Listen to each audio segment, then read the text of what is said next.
In 2015, when my wife and I began studying and practicing permaculture, we could not find many online examples of the development over time of a permaculture design, particularly for our climate and environment. This video of interspersed pictures and video with voice-over explanation is an effort to provide that example. We are very grateful to the many people who have shared online their successes and failures in seeking to develop regenerative and sustainable lives.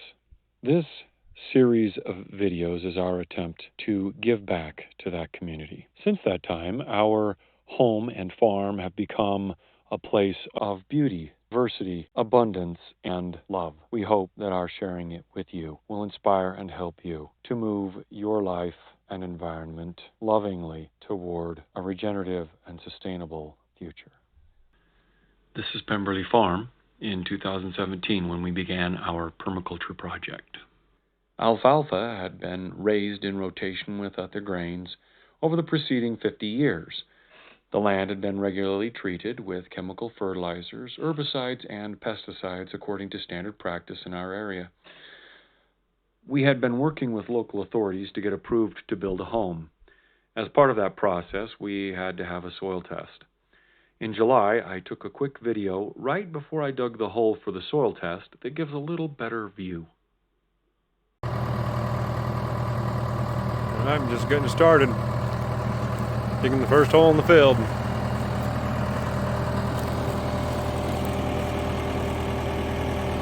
Just starting.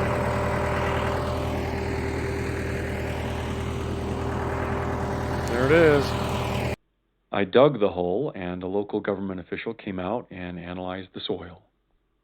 Then I filled the hole back in. So here is our future farm, and we're about to do the first thing. Our first building is a storage container, and you do have to get a permit to have a storage container placed on your land, and if you don't have a house, then it has to be for agricultural purposes only. So we are about to dig 6 inches down and then fill that in with gravel, and then take the topsoil that we dug out and kind of mound it around so that as we water, it won't come into the storage container. So we're excited, first thing. I had great help from my daughter to get the excavation done. And this is what it looked like.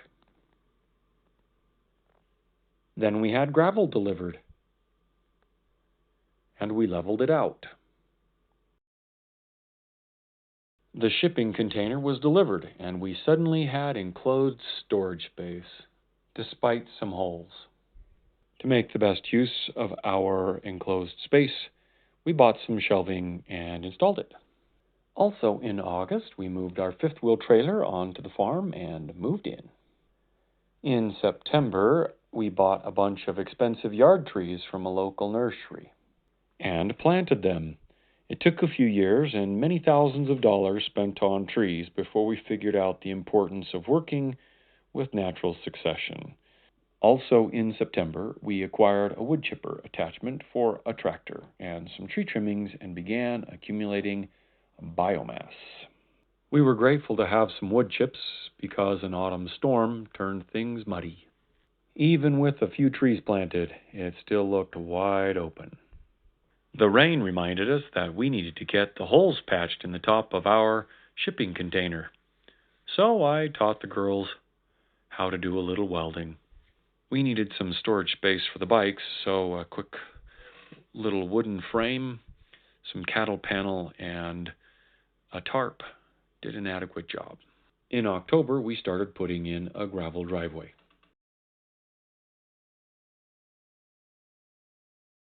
We also collected biomass in order to build our first hugel bed. A hugel bed is a large amount of biomass that is buried. The purpose of a hugel bed is to accumulate and store water while providing nutrients through decay and providing habitat for microbiology to diversify and thrive. Here's our hugel bed, covering it with wood chips. Final touch! Yeah! With one hugel bed done, we recruited family to collect lots more biomass.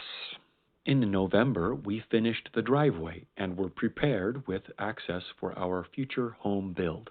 Melinda planted daffodils in the hugel bed so that we could enjoy flowers in the spring. The wind began to blow our covering off of the hugel bed, so we acquired some free moldy hay and put that around the hugel bed in an attempt to protect it. We started building an Oregon-style biochar kiln. Here we are on December 1st, 2017. It's a nice day. Winter is approaching, but here we are. We're taking advantage of every day we have to do little work on our farm. So what we're doing here is creating another hugel bed on our property line. We want to plant some trees, blackberries, things along this line, and what we're going to do is we bury leaves, wood, straw, manure, and then we plant on top of it so that everything underneath decomposes and puts a lot of good things into our soil. So that's what we're doing here on December 1st, and that's my dad in the backhoe helping me dig this trench. Here's another hugel bed we made.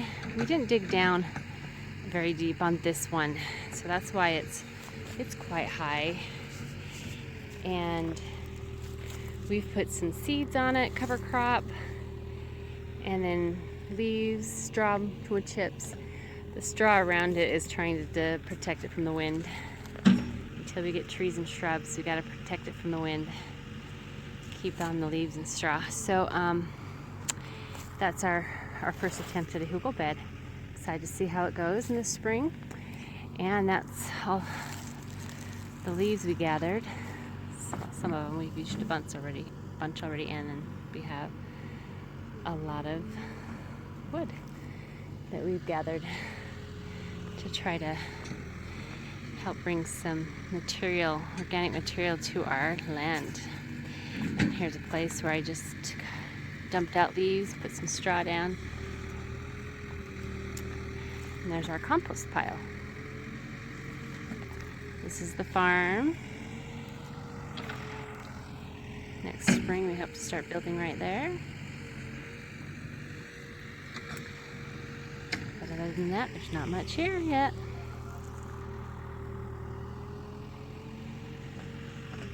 One day we hope to have a little forest. All right. Saturday morning, December 2nd, making another hugel bed. We're lucky we have the resource of the Coverbridge Canyon burn pile. We go gather all the wood and then come throw in our hole. This is what a hugel bed is. It's supposed to decompose in there and have a great area to plant. One other fun thing we call this farm fit. We could throw this one on top now, I think. And it's not CrossFit, it's farm fit. This is how we stay in shape. Next thing, after putting the logs in, we now put leaves all over the top, and we're getting this nice and wet. The wind blew the first hugel bed bare and knocked the hay bales down. We acquired a lot more biomass to finish filling the second hugel bed. We finished building the biochar kiln, moved it to the farm, and started using it to make biochar to add to our compost and hugel beds. Look at the fire bursting out of there. Is it cool? You see how it's got fire all the way across the top? Yeah, except for it's like almost invisible there. Yeah, that's called the fire cap. It's cool. We've got some ash developed up at the top, but I'm hoping the rest of it will be. Yeah, That's because of the wind, huh? Yeah, it's because of the wind. That's really cool though.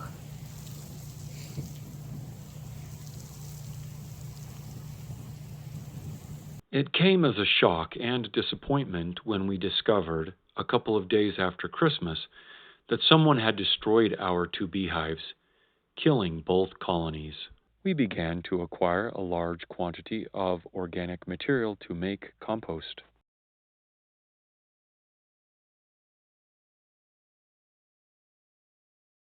We finished out the year with the fireworks of biochar making. If you want to see the continued development of this permaculture project, please like and subscribe. I hope you have found a little added measure of encouragement for your own permaculture.